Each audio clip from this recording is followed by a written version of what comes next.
বৈদ্যুতিক বাতি বা ইলেকট্রিক ভালভ কোনো পরিবাহী তারের ভেতর দিয়ে বিদ্যুৎ প্রবাহিত করলে তারটি গরম হয়। তার যত শুরু হয় তত বেশি গরম হয়, আর যত গরম হয় তত বেশি লাল হয়ে শেষে সাদা ও উজ্জ্বল হয়ে যায়, ফলে তারটি থেকে আলো বের হয়। বৈদ্যুতিক ভালভ এই ঘটনা ঘটে। বৈদ্যুতিক ভালভের ভেতরে খুব সরু তারের একটি কুণ্ডলী থাকে। এই কুণ্ডলীকে ফিলামেন্ট বলে। ফিলামেন্টটি টাংস্টেন তার দিয়ে তৈরি।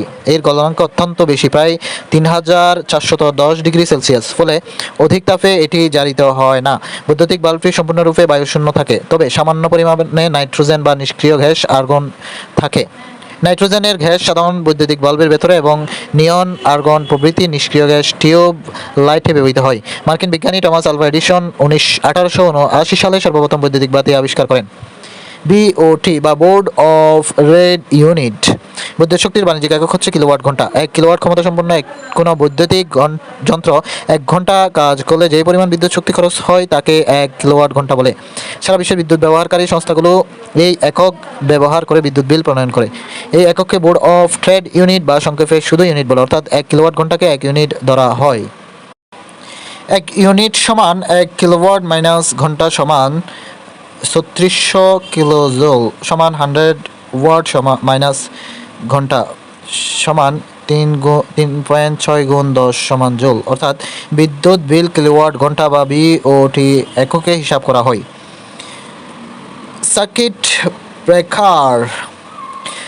ব্রেকার এক ধরনের ফিউজ যা স্বয়ংক্রিয়ভাবে বর্তনী ভেঙে দেয় আবার জোড়া লাগায়। বর্তনীতে কোনো কারণে হঠাৎ প্রবাহ বেড়ে গেলে সার্কিট ব্রেকার অফ হয়ে যায়, আবার বিদ্যুৎ প্রবাহ স্বাভাবিক হলে তা স্বয়ংক্রিয়ভাবে অন হয়ে যায়। এভাবে সার্কিট ব্রেকার অতিমাত্রায় বিদ্যুৎ প্রবাহজনিত দুর্ঘটনা থেকে বৈদ্যুতিক যন্ত্রপাতিকে রক্ষা করে। প্রকারভেদ যেমন oil circuit breaker, 2 air circuit breaker, 3 vacuum circuit breaker, 4 SF6 circuit breaker, 5 HV circuit breaker, 6 hydraulic circuit breaker. ব্যবহার: বাসাবাড়ির বৈদ্যুতিক সিস্টেমে ব্যবহার করা হয়, আর শিল্প ও কলকারখানায় বৈদ্যুতিক সিস্টেমে ব্যবহার করা হয়। GFCI বা গ্রাউন্ড ফল্ট সার্কিট ইন্টারাপ্টার সংক্ষিপ্ত রূপ হচ্ছে GFCI। এটি একটি স্মার্ট ইলেকট্রিক্যাল প্রোডাক্টিভ ডিভাইস যা বৈদ্যুতিক সিস্টেমের সাথে সংযুক্ত থাকে। অ্যাক্টিভ ফেজ বা লাইভ টার্মিনাল দিয়ে যতটুকু বিদ্যুৎ প্রবাহ হচ্ছে এবং নিউট্রাল দিয়ে যতটুকু বিদ্যুৎ ফেরত যাচ্ছে তা নির্ণয় করতে পারে। বৈদ্যুতিক সিস্টেমের ত্রুটি দেখা দিলে, অর্থাৎ প্রবাহের তারতম্য ঘটলে, এটি স্বয়ংক্রিয়ভাবে বৈদ্যুতিক সংযোগ বিচ্ছিন্ন করে। ব্যবহার: বৈদ্যুতিক সংযোগের যেসব জায়গায় পানি সংযোগ থাকে সেই সব জায়গায় GFCI ব্যবহার করা হয়, যেমন রান্নাঘর, বাথরুম।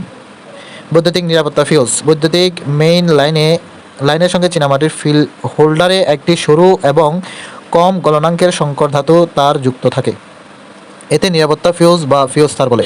ফিউজ হচ্ছে নিম্ন গলনাঙ্ক বিশিষ্ট ছোট একটি তার যা টিন 25% এবং সীসার 75% মিশ্রণে তৈরি একটি সংকর ধাতু।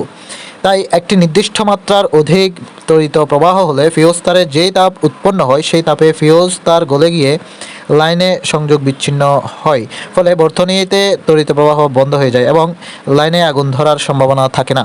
ব্যবহার: বৈদ্যুতিক দুর্ঘটনা থেকে মুক্ত করে এবং ব্যয়বহুল বৈদ্যুতিক যন্ত্রপাতিকে সুরক্ষা দেয়। আর্থ তার হলো বৈদ্যুতিক যন্ত্রপাতি বা বৈদ্যুতিক আসবাবপত্রের বাইরে আবরণের সঙ্গে যেই তার দ্বারা মাটির সঙ্গে সংযোগ স্থাপন করা হয় তাকে আর্থ তার বলে। আর্থ তারের ব্যবহার: কোনো বৈদ্যুতিক যন্ত্রপাতির বহিরাবরণ বিদ্যুৎবাহী তারের সংস্পর্শে এলে সেটিও বিদ্যুৎবাহী হয়ে ওঠে।